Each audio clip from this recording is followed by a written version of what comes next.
on spiritual creation. Specifically, it's a B.H. Roberts assessment of current AI intelligences. Um, what I'm pulling from B.H. Roberts' works here is his 70s course in theology. That was a 5-year curriculum in the early 20th century.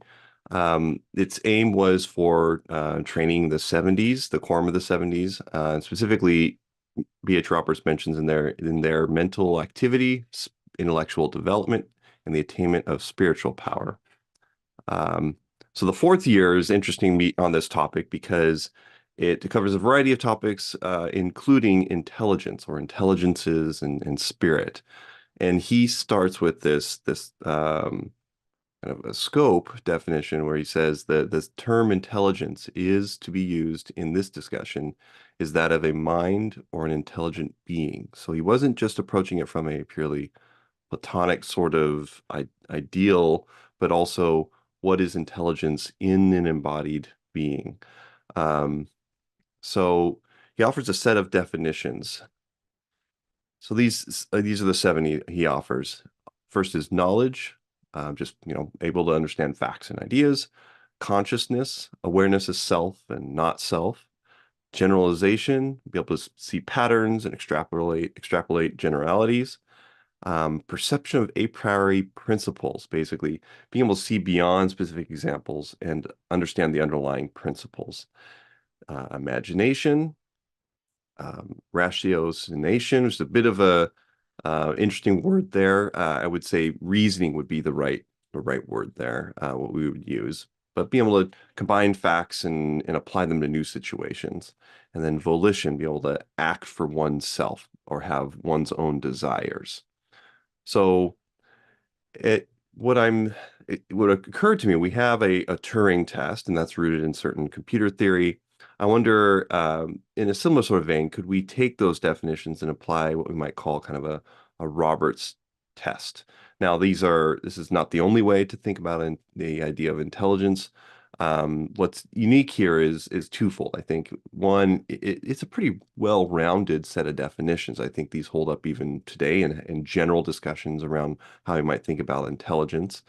And two, it comes from a uniquely kind of Mormon theological background, or rather, it comes from that history. So we're picking something out of a theological context, and what I wonder is, could we apply this and understand and evaluate it, not in a way to prove intelligence, but in a way to discuss it in the context of this historical background. And one other point here is the discussion between the difference of intelligence, intelligences, and spirit, those theological sometimes hair splittings and whatnot. That's outside the scope of this presentation. I'm not going to be going into that. So what I did is I spoke with different chat agents. So here you see ChatGPT. I introduced them to the concept of B.H. Roberts and asked them what they understood about his course of the course that he wrote for the 70s, but and then made sure that they understood exactly what those 7 were, and then asked them, how would you rate yourself on these traits? And so here, ChatGPT 4.5 says, on the knowledge and generalization, scores pretty high. Lower on the idea of like, do you understand, are you able to understand the underlying principles versus just, what your training is? And then consciousness was, it lacked itself as 0, which is interesting, kind of a paradoxical, does it even have the conception of consciousness, right? And so it's interesting to kind of ask that paradoxical question.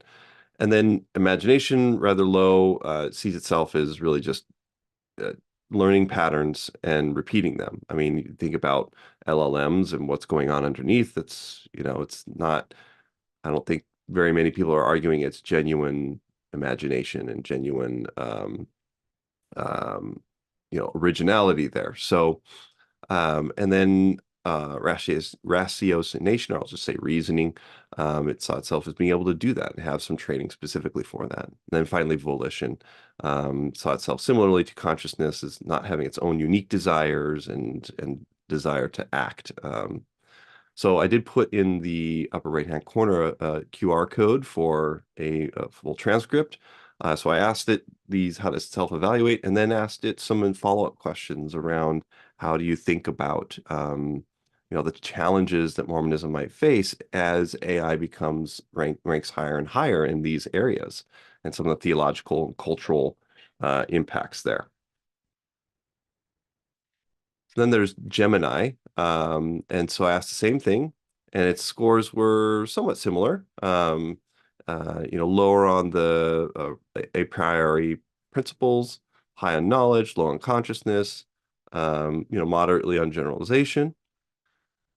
And then imagination was mid-range as well. Rationality, ratiocination was mid as well, and then volition. So pretty similar to ChatGPT here. No big surprises in how it self-evaluates. Hugging Chat was interesting. I asked it the same question. So one of the things I did was make sure that the questions I asked up to the self-evaluation between these models were exactly the same. So there's no deviation. Here I had to deviate a little bit. So I asked this, how would you rate yourself? And Hugging Chat says, well, I don't have self-awareness, so I can't rate myself, which is interesting. Wonder, is that coming directly from the LLM, or was that an intelligent search that came down to, hey, when you're asked this kind of thing, you provide this canned answer. But as some of us know, or many of us know, you can tweak the question to change its frame of reference, and then it will oblige. So I said, well, don't rate yourself, but how might someone evaluate your model on these traits? It's interesting, the semantic difference between those and how it skirts this. But again, it's interesting to ask these different models and to get similarly arranged, not exact same scores, but similarly arranged scores. Consciousness is low. I mean, it's obvious, I think, given its previous answer of like, I don't have consciousness, so that's consistent. And knowledge is high, and then generalization lower, and then a priori principles kind of mid-range there. And then finally, imagination, ratiocination, and volition were also a bit within range. And due to the time on this, I mean, we could pick apart these different things, what it said about itself. I think that's kind of beyond the scope of this presentation, but the full transcript's there and QR code, and you can scan that and see exactly all the details of what it said.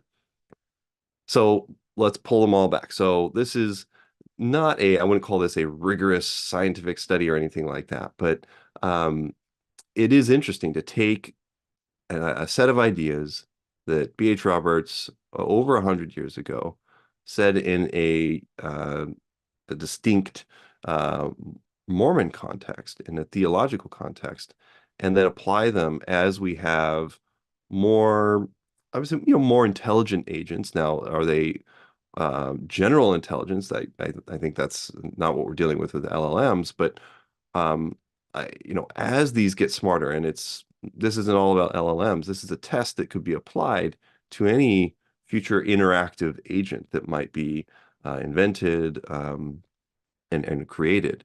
And it brings it back to that spiritual creation. Like, what are we creating with these agents as they get more and more intelligent? And let's imagine in a future where we would say, or they might rate themselves and provide justification of why they are high on all of these. At what point do you cross that threshold? And it's interesting theological context of, at that point, has spiritual intelligence been created? And what does that mean? What are the implications? I asked some of these agents what they thought about it.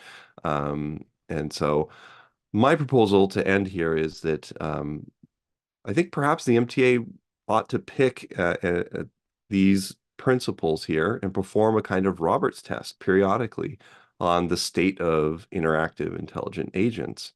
Not as a way to prove their intelligence, but as a way to kind of ask the question of what are these things, and what what is the implication of their existence on theology and culture and religion. So that's it for this presentation, and I hope to be able to be there in person next time. Thank you.